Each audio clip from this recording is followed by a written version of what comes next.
Ladies and gentlemen, boys and girls of all ages, welcome to Wheel of Intersectionality. Woo! Take it away, Jenny. Hello, everyone. Surprise! We haven't fully posted about this, but Malcolm and I have been working on a new video series for you all that is the Wheel of Intersectionality Quarantine Edition. So if you were tuning in at all, last year I did a video series that interviewed our staff team around intersecting identities that they have. And it was all in person back in the day when we were able to breathe on each other. Now things are a little bit more complicated, but it's okay because Malcolm Quattlebaum is our intern and he has creatively designed a new video series that can all happen via Zoom. So every Thursday at 2 p.m., we are going to be interviewing people on the Building Bridges team around their intersecting identities. This time, instead of using an actual physical wheel, we have a virtual wheel. Yeah. So I'm going to pull that up and demonstrate for you as the first interviewee. Malcolm is going to be interviewing me on a couple of my identities and how they've been part of my life right now. So did I miss anything, Malcolm? Nope, you got everything. Let's do it. Sounds good. Okay, so let's share a screen. Let's get this wheel going. Can you see it, Malcolm? I can see it. It's all good. Okay, so remind me, what am I doing again? So pretty much, you're just going to spin the wheel, and I'm going to ask you 2 questions, and you're going to answer those questions to the best of your ability. Sounds good. Okay. Yeah. So pay no attention. This is a random wheel that we found online. There may or may not be ads for what I was just looking up. Right. But I'll hide that. Okay. 2 times you said. Click on the wheel. And we got gender. Okay. All right, that's 1. Let's spin it one more time. One more time. And age. Okay, Jenny. So we got gender and age. Okay. So can you tell me about the intersection of these 2 identities and how they show up in your life today? Okay, so gender and age. Yep. Gender-wise, I identify as a cisgender female. And age, I just turned 29. So I identify as a 20-something, wants to be 30 already, millennial. The way they intersect in my life,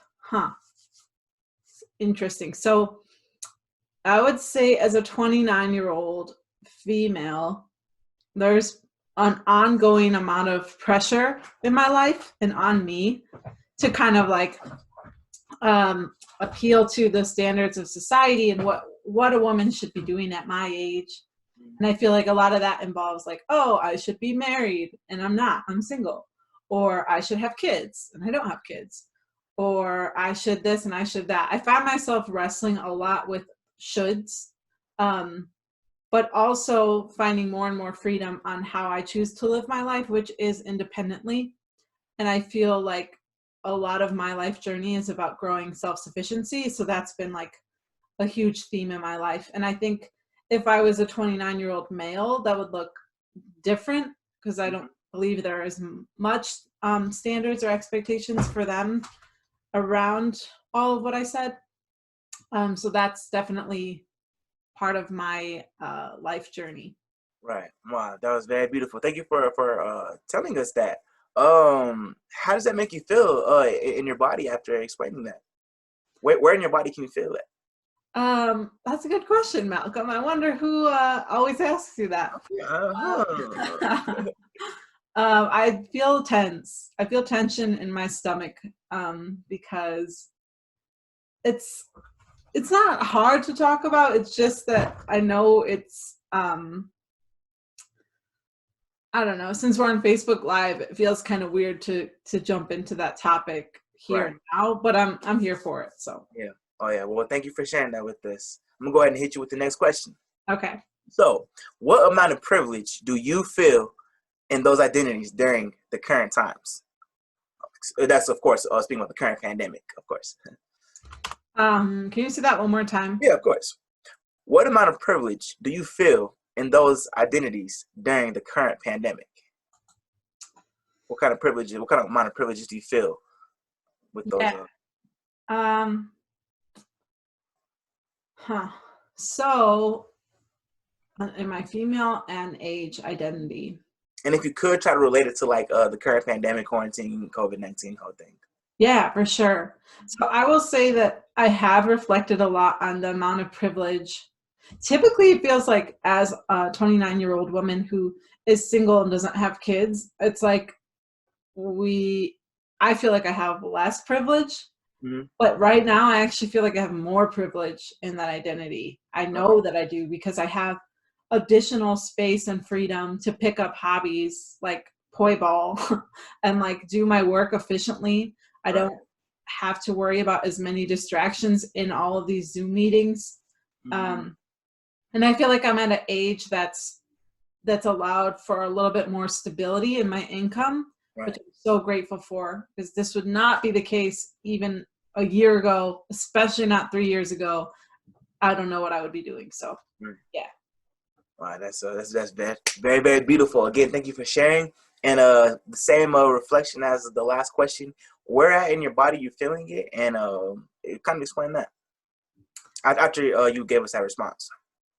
Yeah. So, where in my body am I feeling this? I